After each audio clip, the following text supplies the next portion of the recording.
The Spoken Token is a proud member of the Pod Studio One podcast network.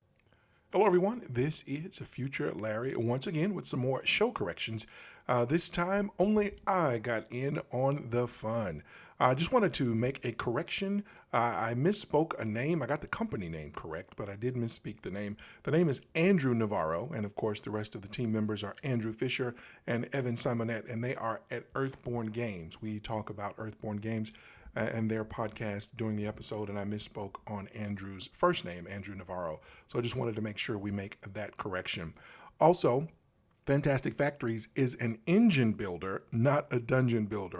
Got ahead of myself, and I said dungeon builder instead of engine builder, since we're thinking about campaign games for this summer. That will be all the way at the end into my Summer of Games choice. So with that out of the way, and without further ado, let's get into the show. Hello, everyone. This is Future Larry. One more quick note before we get started. We unfortunately ran into some recording issues, so there may be some problems with volume. We tried to get those ironed out as well as we could, but there were still some technical issues, and it is throughout the entire episode. So to everyone, we do apologize in advance with that. Now, on with the show. Hello, everybody, and welcome into the big show. I am Larry Neal. Hey, and I am Alex Wallace. And we are the Spoken Token Podcast. Hey, Mr. Alex, sir, how are you doing? Oh, Larry. The Summer of Games has been good to me. I've got so many things and so many things to talk about. And well, let's get into it. I'm pumped. I always know it's a good time when I have to sell some board games. So that's when I know that I'm living my best life, is when I have to sell stuff. That you mentioned that, I got a copy of Bitoku recently. You sure did, and I hope you love it. I'm looking forward to it. You know, Summer Games has been good. It normally is good, and it's been good for me in a different way. I haven't been able to play as much, but I can legitimately say that this has been my busiest ever in my life Summer of Games for designing games. Yeah. There's hopefully some really exciting stuff that I'll be able to share with everybody here coming up in the coming months. And it has been, it's funny, when you said that, I was thinking, well, I want to play games too. But I was like, you know what? It has been a Summer of Games, because as soon as the summer season hit, that ratcheted up. And I was like, oh my goodness. Yeah. So it has been amazing. So are you acting like a mad scientist in your secret laboratory with your little beakers and your graduated cylinders and like stirring things up? You know, like, what can I concoct today? As much as possible. I will say this about it, seriously. It's been pretty amazing in that, you know, going into that creative space.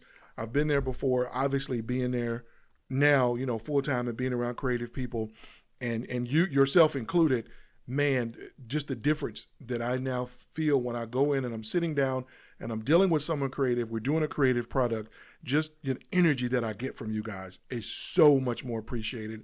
And I know that's just probably a higher level of sensitivity I have because I'm in it more, but that has been phenomenal and it has been wonderful. So I do spend, you know, a fair amount of time up here hunched over my keyboard, way too long, but it's gonna come out for the good. I've still got my good view out the window to my right, so I can look out and literally see the rabbits playing in my behind my backyard. Hey, Bubba, there. I'm gonna just let you know those rabbits ain't playing. Yeah, they playing, man. They playing. You about to see a lot more rabbits playing. No, man, no. This is a family show, man. But no, actually, they're not close enough to do that. It's the only thing I could explain, because that's what I thought at first. I really did. I said, oh, they're mating. But they never they don't. And they chase each other like cats and dogs, like kittens and puppies do. And then they'll stop. And then one of them runs off. And then the other one, and he hops around and eats grass. Then they'll eat grass together. I'm assuming they're a pair. But if they doing more rabbits, they doing that in the bushes. When they out in the thing where I can see them, they are playing. That's the way I'm going to look at it. Larry's rabbits are playing. They are playing. And then they scatter. And the other day I noticed for the first time, I was like, man, why do they keep running? And then I got up and went to the window, and there's a hawk up there circling around. Oh, yeah, that'll get I'm like, oh, okay. They're smart rabbits. That's why they're that big. Well, all right. Hey, man, let's get into the Summer of Games. You've got so much to talk about, and I'm super excited. Summer Games is rolling on. And let's don't talk about it in the intro. Let's just get to it. Let's just get to it.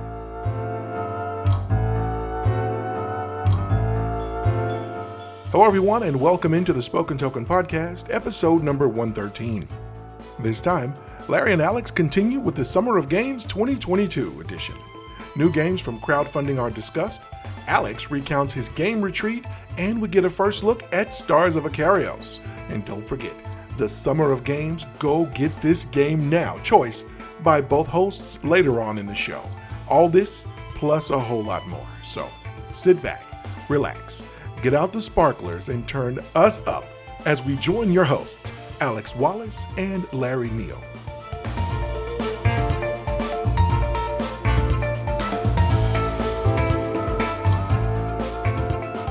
All right, we are back, everybody. Thanks for coming back in with us. Mr. Alex, sir, what are we going to get started with this episode? I don't know. Let me consult the show sheet because you caught me off guard there. Conveniently, I know because it's written down. We're going to talk about that beautiful enigma that is Kickstarter. What's new? We love her. We hate her. But she provides us with endless entertainment and countless frustration. So poor wallets, our poor wallets. Our poor I'm in that like that really weird sort of like in between where like I just got a big Kickstarter, but I'm also waiting for another one. And so like I see all these people on Facebook like so I just got my Stars of Akarios Kickstarter in. Of course, I get it when I'm out of town, so I didn't even get to like open it up. And then, I've also been following too, and I've got the Marvel Dice Throne is supposed to come in, and it is like everybody's just got it, and I'm seeing all these people playing it. I'm like, I just want to play, and I'm like, I even got a notice today, 90% fulfilled, and I'm like, but it's not me. I'm in the 10%. I know. Yay. Yeah. Anyway. So yeah. No, I hear you. I don't. My last big Kickstarter, of course, was Aeon's End. Mm-hmm. I just got it. It hasn't been fully processed in yet, but I do have some things that I just backed that I am really, really excited about. I've got some things that are in they're in production and they're on the way. And I kind of wanted to talk about a few of these because I think some of them are pretty cool. So I've got Ironsworn, which was one I think was that the one that you told me about? No, you told me about the RPG. So, what was the one you just Ironsworn? Ironsworn, yeah. Ironsworn is, and I'm going to go to it and I'll read. I just want to give them a little bit of press here because I'm really excited about it. It is a sci-fi evolution of the award-winning tabletop role-playing game, and because I think Ironsworn, Starforged is actually the one that I'm getting.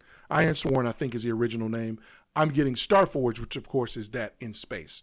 So of course, it's in space. In Ironsworn Starforged, you are a spaceborne hero sworn to undertake perilous quests. You will explore uncharted space, unravel the secrets of a mysterious galaxy, and build bonds with those you meet in your travels. Most importantly, you will swear iron vows and see them fulfilled, no matter the cost. Oh man, I can't wait. I was hooked. It looks fantastic, but it's getting close. He's getting digital proofs, and it's a book, it's a booklet, and then there's some digital components to it. But you get an opportunity. You can sit down and you can play it. It has an app, or you can play it by yourself. And I'm really, really, really looking forward to that one. And it's been going on for quite some time. One of the other ones that I backed, I jumped on it at the last minute, like the last few days. And this one, and I want to go to it. It's called Motor City. It's a strategic engine building roll and write game. And this guy jumped up on my radar when I was looking at something else. And it's not that expensive. I want to say it was $29. And I went on and I jumped into it. And now I'm getting so much more excited. The same designers did Fleet, the dice game. The dice game, yeah. Yeah, and then Three Sisters also.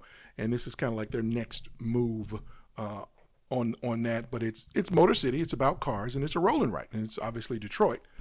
And so I am really, really excited to pick this one up. It's another roll and write. Let's see. We'll give it Motor City as a stunningly illustrated roll and write game about running an auto plant in the heyday of Detroit. So with my man Lacerda letting me down with his auto game about running an auto plant. Oh, League of Dungeoneers is the one you told me about. Yeah. No, I did get that one. I've got that one coming. Yes, I got that one coming as well. Did you go all in on that one? Is that? It don't matter. It don't matter. I did. So. I don't think I went. I don't think I. Yeah. I did. I did. Oh, very cool. Yes, so it's a huge solo / co-op dungeon crawl board game with heavy RPG elements. It is character driven, which is, hooked. I remember you told me about this one because it was not on my radar. Just like Stars of Akarios, I completely missed it. And you told me about it, and I went and I looked it up, and I was like, am I going to get this? I'm like, no. And then I kept reading, and I kept looking at all the stuff. And let's just say decisions were made. All in tier happened. I don't know what happened. I kind of lost it on that one. But no, I'm really, really excited about that one coming in. And so that's kind of it for me for Kickstarter. Like I said, there's some interesting stuff. I know we're talking about campaign games this summer. So a couple of these, I was looking over the list and I was like, wow, I got quite a few campaign games in my list. Maybe I'll give some of them a little bit of airtime. I want to peruse the list one more quick time to see if there's something else that I need. Well, I alluded to earlier. Yeah, I'm waiting on my Marvel Dice Throne, and like it should be here. I mean, it wouldn't surprise me if it showed up on the doorstep like while we were recording. But then looking at my list, One Deck Galaxy. I skipped that. Is on its way. Okay, I'm glad you backed it. Yeah, and Lost Empires from I believe that's Colossal. Oh, really cool. Yeah. And basically it's a 2-player sort of card-driven it's they said it was akin to like Command and Conquer. So sort of base building a little bit and all this kind of stuff, and then you go out and attack. Another one I'm really excited about is Resurgence. And that is yes, sir. Half a Kingdom Games, and it's created by the guy that did Dice Hospital. Yeah. And so, but that's probably won't come out till next year. Let's see what other goodies. Of course, League of Dungeoneers. I got that because I'm getting the boys. Are starting to get into these campaign games. Yeah, they chips off the old block. They are chips off the old block. Yes, sir. I've got the Ares Expedition coming through for terraforming Mars. Ares Expedition, so the extra stuff to that. Yeah, man, I love that game. And then the map packs for Maglev Metro, and then finally I've got that one coming too. Oh, Batman Gotham City Chronicles Season 3. I didn't do. I did the board game stuff, but I didn't do the RPG stuff. Gotcha. It's one of those that's like I couldn't, for lots of reasons. But well, sure. I'm gonna tell you right now, if you are a Batman fan and you enjoy RPGs, when that hits the shores, like get all over. Batarang. It's gonna. It's got a Batarang in the box. No, well this was just punch board from some of the stuff that I punched earlier. Gotcha. No, and you know what? I got two more. My bad. Call to Adventure, Epic Origins, which is the latest version of Call to Adventure, which I'm really excited about that one. And then Earthborn Rangers, which is that was the guys that started Marvel Champions. And Navarro. So Peter Navarro, and he was at Fantasy Flight. Yep. And then they started their own company, and it was ultimately the company's ideals were sort of like, what is it? Green sources and eco-friendly. Eco-friendly. There you go. Yep. Yeah, they have a. I'm going to give them a quick plug. They have a podcast. If you didn't follow that campaign, or if you didn't back it, they have a podcast. It's the Earthborn Rangers podcast, and it's one of the stretch goals. So they primarily talk about the game and the game development, but you can get a pretty fascinating look. I've been enjoying it. You get a pretty fascinating look into the company that they've built. The company Navarro, they tell old stories about FFG that are really cool because a lot of them worked at FFG together. So if you're looking for some more board game content, just not trying to necessarily highly polished trying to sell you something, but just some really good information, some really knowledgeable people just talking and enjoying each other's company. The Earthborn Rangers podcast is pretty cool. Like I said, it's pretty cool. So give that one a listen. I'm excited about the idea behind that, Because again, Me too. I think they took what was really good about Marvel Champions and they made it much more campaign focused. And then just character creation and all those kinds of things. So I think that's going to be exciting. Very, very cool. Oh, and I did back the new Aeon's End too. So of course you did. Yeah, I know. I thought I was gonna quit them, but I read the description and I couldn't hold up.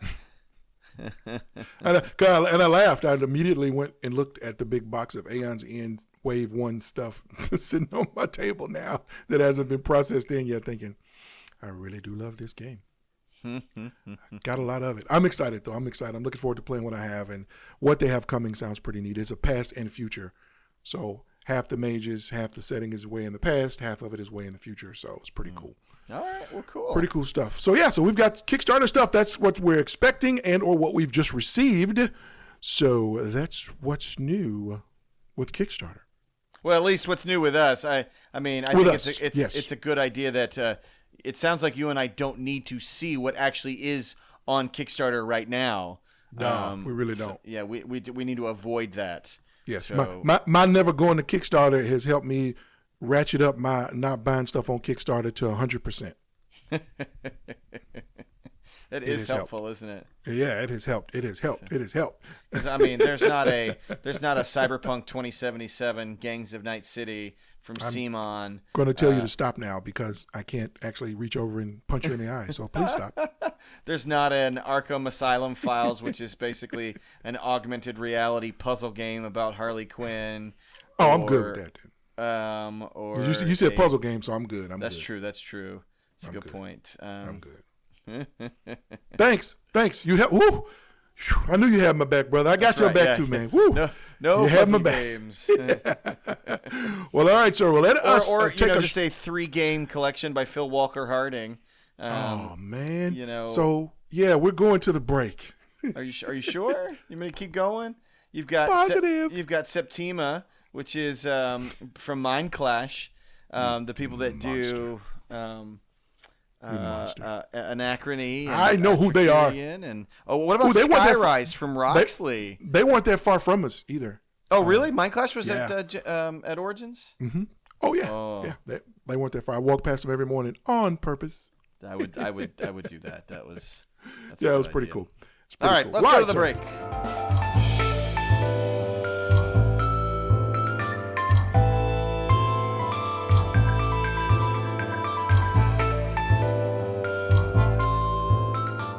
All right, and we are back. So, last episode, Larry got to do a first impressions that was a little unique because he talked about all the things that he saw at Origins.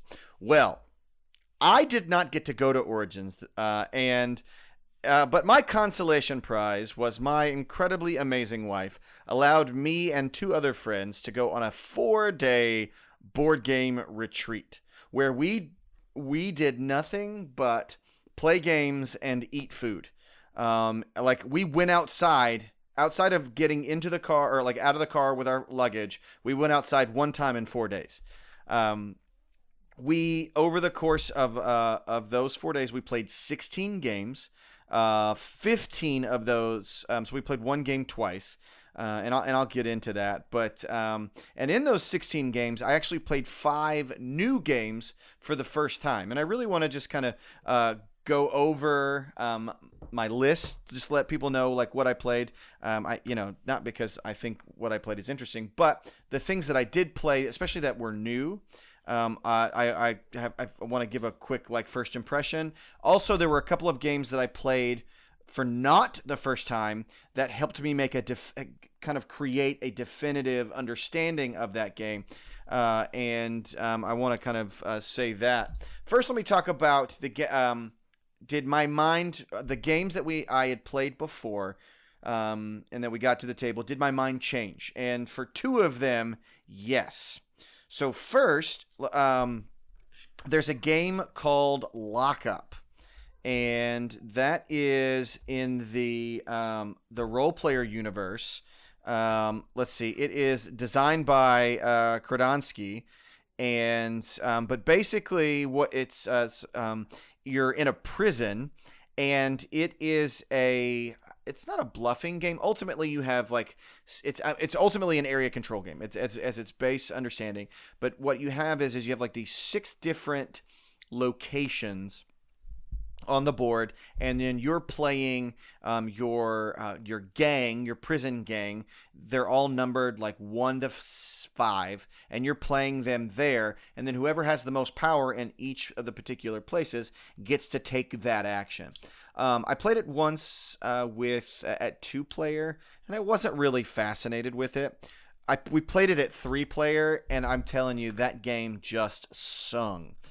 It's really low stakes. So it's not there's so many different viable paths to victory that if you're kind of locked out or not doing well in something, you have other opportunities to come back. And so it was the final scoring came down to 4 points between all the first, second, and third.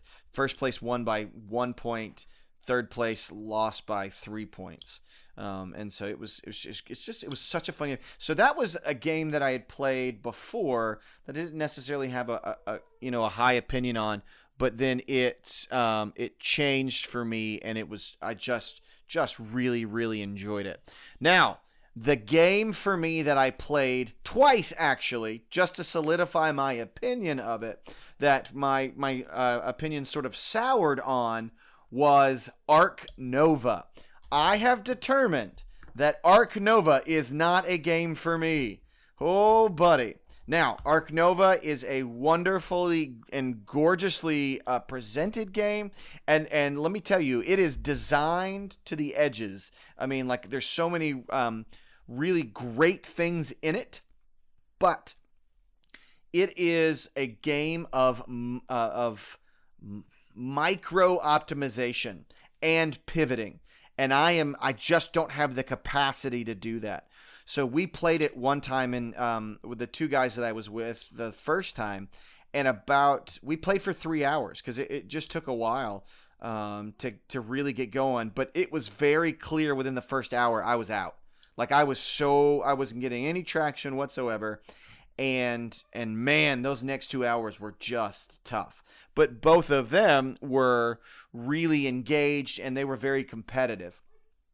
And so, I mean, I got a little emotional. I mean, not like I was crying or anything, but I definitely wasn't a happy camper by the end of that game. But the other 2 people at it were just like, oh, it's so good, it's so good, it's so good.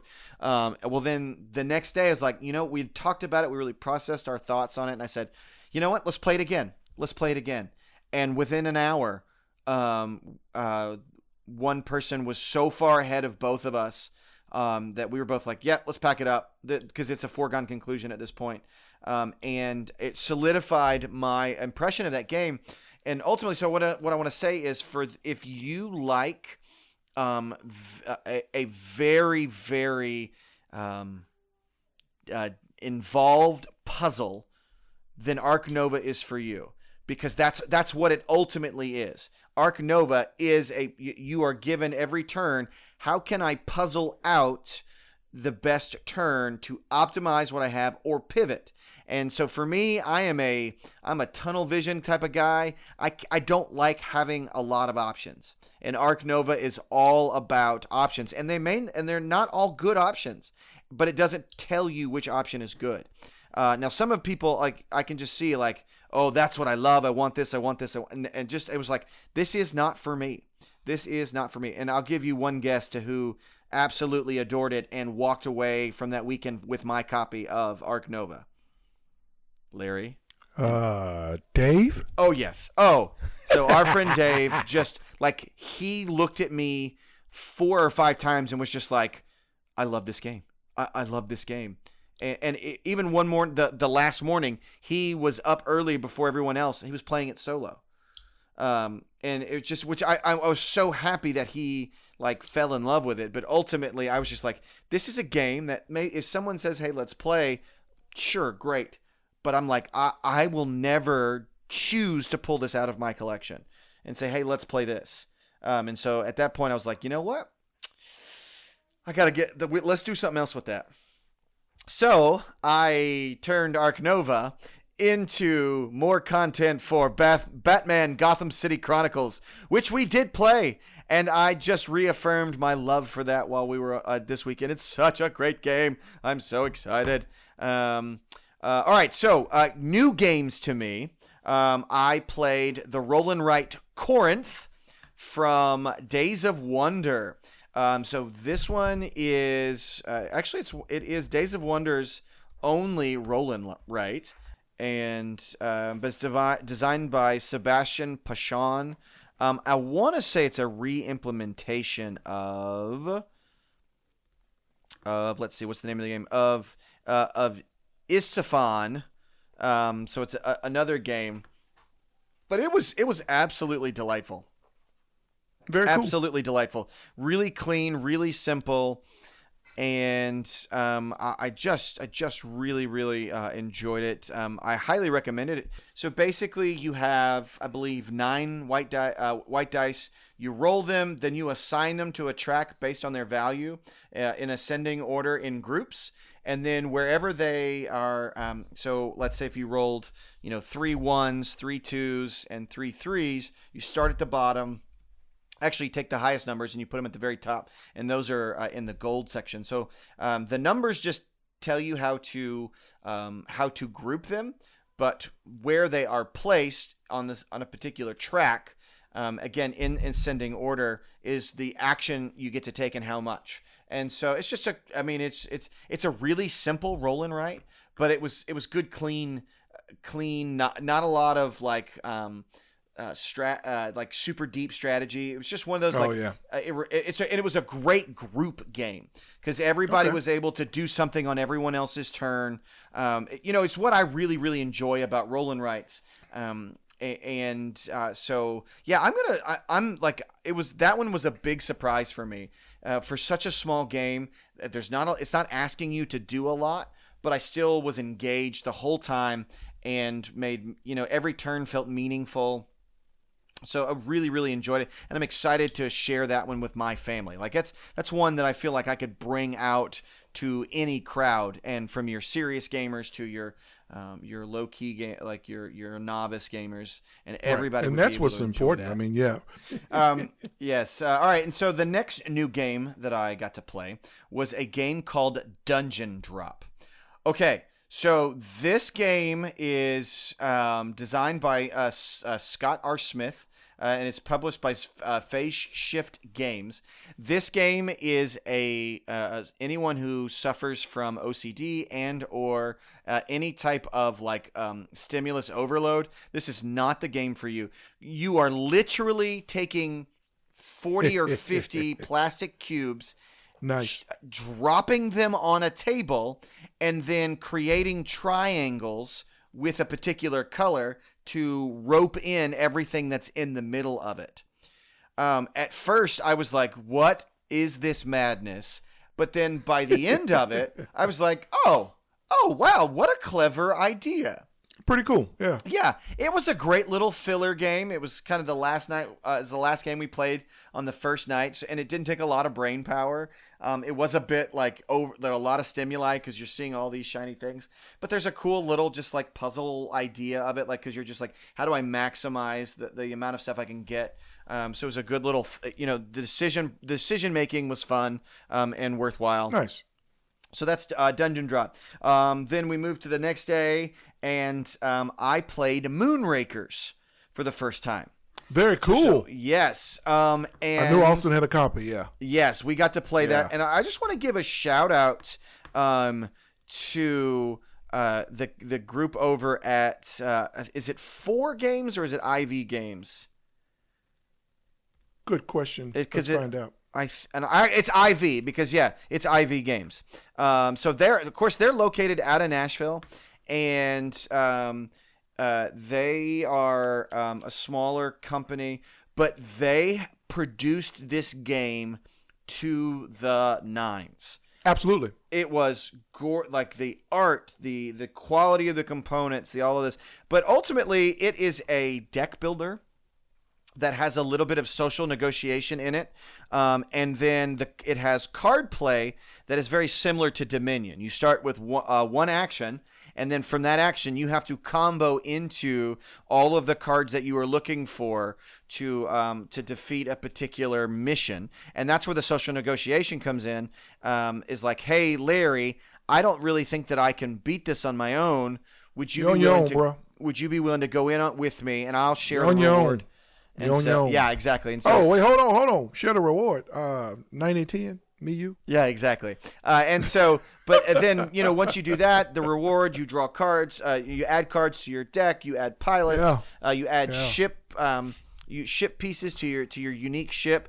Like, it was like, we only played once, and it was late. But it was like, I would play this again. Like, it's one cool. You could play 2 or 3 sittings. Yeah. And it's very familiar because of the deck building aspect. But it does things. It has a few add-on things that are pulled directly from other games. But because of that, it's kind of like a comfort food game because it has so many other elements. But yeah, so that's. That was that one. Then the first game of our day 3 was my hit of the weekend. Absolute 100%. And that was Smartphone Inc. I got to get that to the table. Yeah. This is a game that, if you've been listening to us for a while, I have been just, it's been on my radar. I finally was able to pick it up at sort of the beginning of the summer at Game Point. Was having a kind of a board game yard sale. So this is designed by Ivan Lashin, and it is produced by Cosmodrome and Arcane Wonders. And it is a 90-minute economic simulator, because you're just selling smartphones to a market, and it has such a unique action selection, because ultimately you have these 2 double-sided tablets that have squares on them, and the actions you take during the game are determined by how you orient those tablets on top of each other. So whatever is showing after you set them on top of each other in any configuration you want, those are the actions that you take. So you dictate the price of your phones. You dictate how many phones you actually create, what markets you want to go into. It sounds dry and dull, and maybe even, like a bit much. But by the end of it, I was like, oh my gosh, this is a really smart person's game made for Alex. Because it's consolidated and just really simple. Nice. Yeah, and so I adored it. I adored it, and that's the one I'm like, I'm ready. Let's go play that one again. I want to play it again. I'm really pumped about it. So that's Smartphone Inc. And then another new one we got to the table. We played Oath. So okay, from Letter Games. Let's talk about Oath for a second. Let's talk about Oath.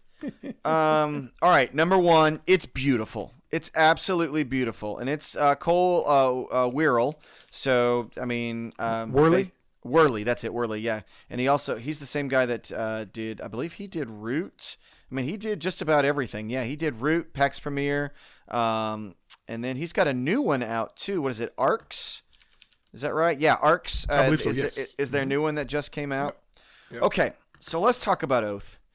Oath is a very particular game for a very particular group of people. I ain't that people. Bless its heart. Bless its heart.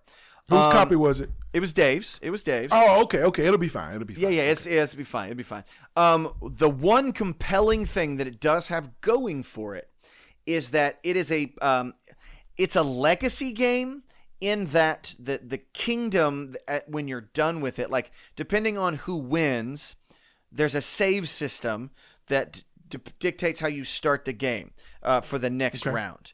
And so, you could call it a legacy game if you wanted to, but it's not necessarily, because you could change up which faction you're playing. It just dictates how the world changes. But the thing that it's asking you to do, I just was diametrically opposed to, is its core mechanic is that a win condition will present itself, and then your main goal not only is to try and win, but is to try and actively deny other people from obtaining that win condition. So, like, there was a cycle in which we were where if I did not take away the win condition from the player to my left, he would win. But then as soon as I took that away, then the other player would then just attack me to take mine away. And so, but then there's this time mechanic that one group wins at the end of a certain round. So, hey, like, it's Munchkin. Yeah, and so ultimately what happened was we were just in this loop of like, either you let this person, I choose to let this person win, gotcha. Or we just keep doing it. And it did not sit with me because okay. I really enjoy a game that lets everyone have an equal shot at winning. Win. Just go on and say win. Yeah, but everyone has an equal shot. And at this point, not everyone had an equal shot. But it was fascinating, though. I was still, by the end of it, I was like, I would play that again just to see how the second episode kind of goes down. So that's Oath. I did, this one is not necessarily one of my new ones, but I did get to play 3D Catan. Oh, gosh, it was lovely. Of course it is. It was lovely. Yeah, I've seen pictures, of course. Yeah. That was that was fantastic. Oh, actually, I think that was all of my new ones. So Corinth, Dungeon Drop, Lockdown, not Lockdown, Moonrakers, Smartphone, Oath. Yeah, there it is. That was wow. Yeah. The show notes are going to be great this time. That's true. And I will say this: out of 16 games. No, let's say out of 15 games. We did play Batman. Out of 15 games, I won one game. Whoo! Man, you probably did 100% better than I would have. Yeah, it was not, and there were one or two games. Do you know the one game I did win? Maglev Metro, baby. Oh, nice. Yes. Nice. Yes. Was that their first time playing it? No. Okay. No, neither of them, and so they both played it before. Okay. Yeah. And it was weird because I was like, they're games that both Dave and Alston should have been are really good at.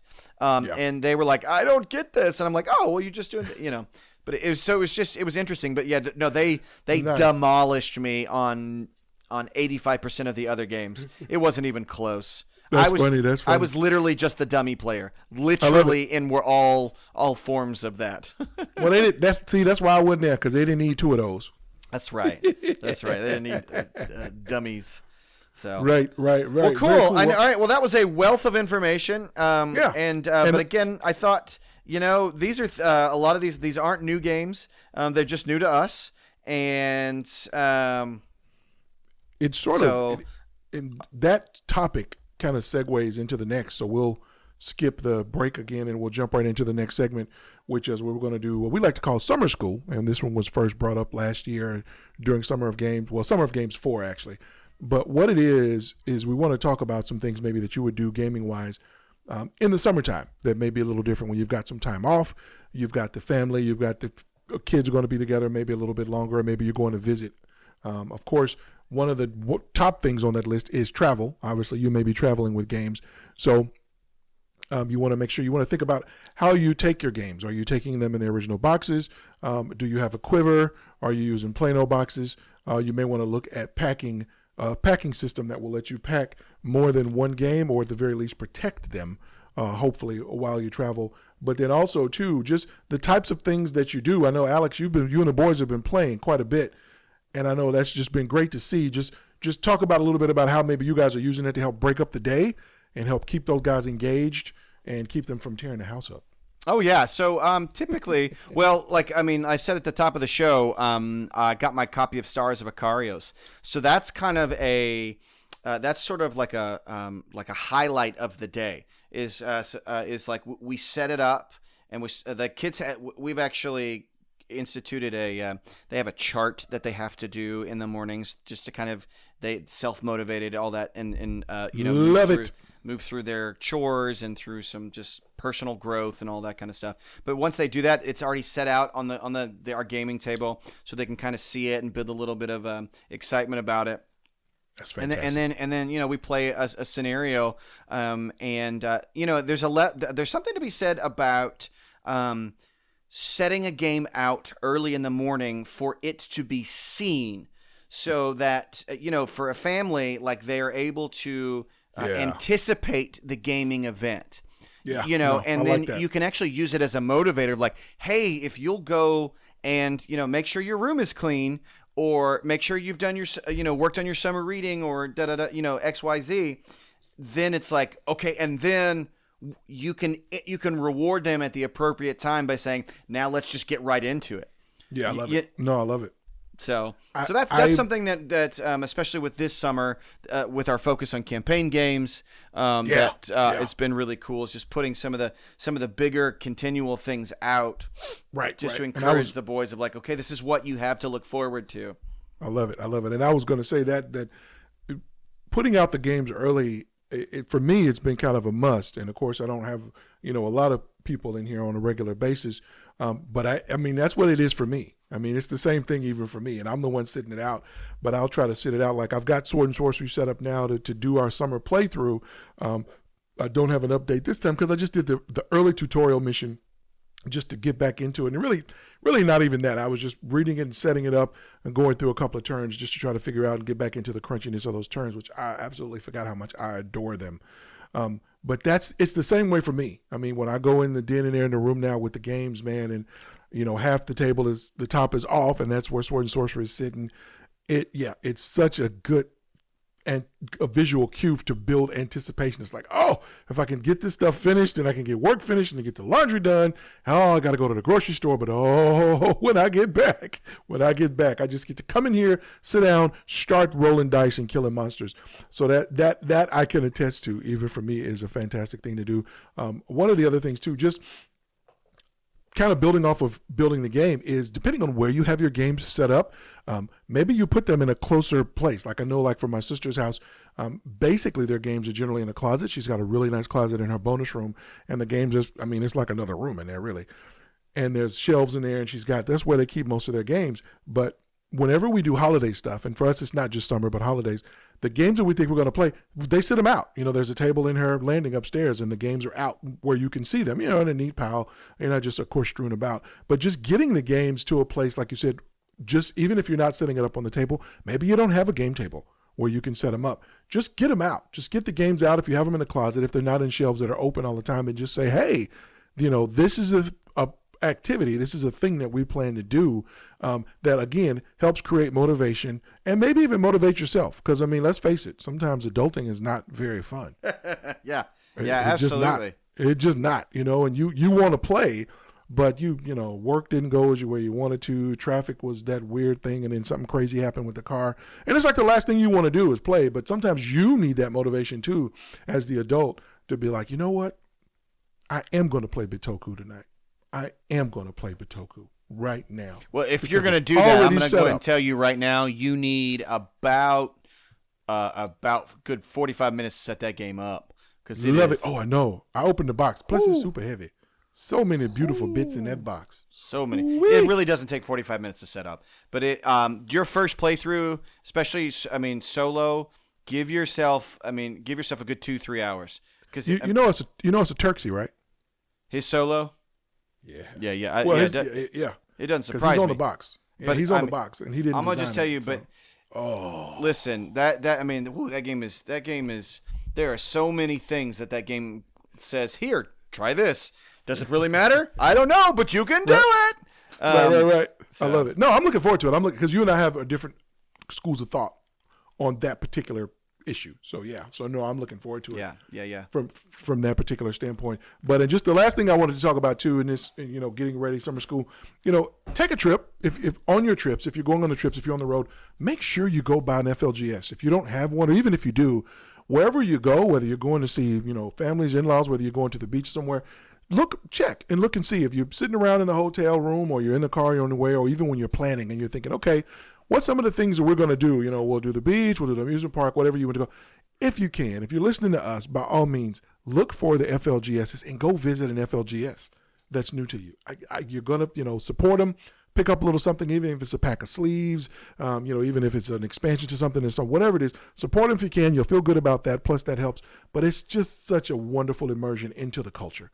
It's so neat to go and see and plug in for just a moment to see what other communities are doing. Mm-hmm. And you can take that home with you, or you can learn, or you can share what you're doing in your community with them. That's how we keep this thing going. So by all means, if you get a chance, visit an FLGS that's not your normal one, even if you're just driving across town to a different one, because those are just some of the things we can do now that we have time. Those of us who have a summer, I don't know what that means.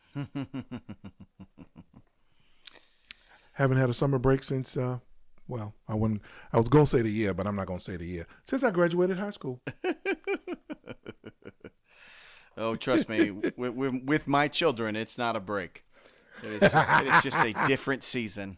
Roger that. So, well, cool. All right, so let's go and take a short break, and then we're going to get on into the very wonderful, cool thing that is Summer of Games.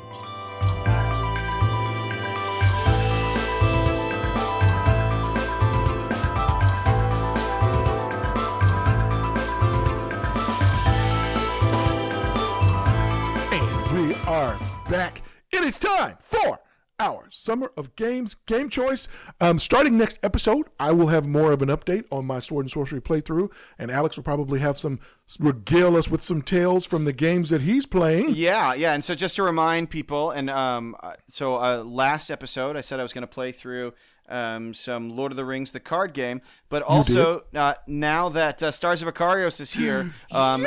Yeah, so Jackson and myself and Benjamin, we're gonna sit through and we're gonna play through that. So far, we've I have to tell you, adding this to a little bit of the first impressions, I am smitten with this game. Very good. And so what I want to do is I want to do a really full, detailed on the table. When we at the end of the summer, when I've played it for quite a bit, because when this hits retail, I'm at you guys. Whew, and the mat is glorious. Yes, I did get the mat. Thank you, Larry. Thank you. So, no, that whole game is fantastic. So yes, very, very awesome. Well, I'm going to lead off with the Summer of Games game choice that you should go out and get right now. As soon as you finish this episode, you will not regret it. It has been tried, tested, and is Spoken Token approved. And my choice this week is Fantastic Factories. This is designed by Joseph Chin and John Faulkner. It was published by Deepwater Games and was released in 2019.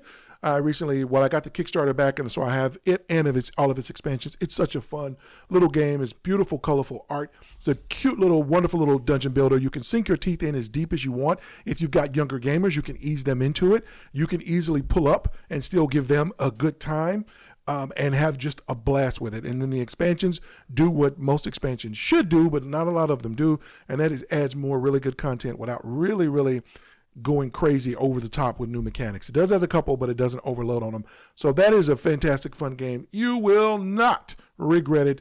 That is Fantastic Factories by Joseph Chin and John Faulkner, published by Deepwater Games. Mr. Alex, sir, what is your Summer of Games game choice? My Summer of Games game choice is a game that will cause great rifts in any family and or friendship that you have, and that is Dune Imperium by Paul Dennen, produced by Direwolf Games, based on the movie that's based on the book. Guys, I'm going to tell you, this still has one of my favorite action selection mechanics, also semi-deck builder, semi-worker placement.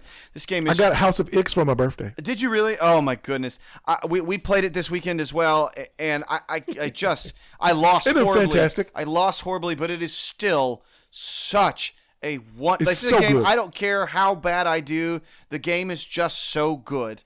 Love it. Now, granted, it is not a, let me sit down with these cozy people and play. No, this is when you, this is a later in the evening, you and your buddies are sitting back needing something to be a little bit more... It's brilliant solo. A little bit more frisky. I'm going to tell you right now, Dune Imperium is where it's at for my choice of summer games Game you should go out and get right now. Fantastic. And I 100% co-sign on that game as well. So, we have come to the wow. Wow. We came through pretty quick on this wow, though. We're just getting straight to the meat to the game. We got a lot of meat for them tonight, and I'm really, really excited about it. But we're going to say thank you for spending time with us and coming in and listening to us. Don't forget to interact with us on social media if you like. Mr. Alex, what do we say, sir? I don't know. What do we say, Larry? The patented spoken token break up in the middle of the show. It was fantastic. Thank you, sir. That was a 10 out of 10. For the spoken token. Oh, yeah, that thing. Sorry. Yeah, I'm out. It's, again, different season. Summer school.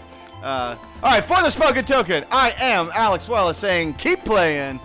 And this is Larry Neal saying, keep communicating.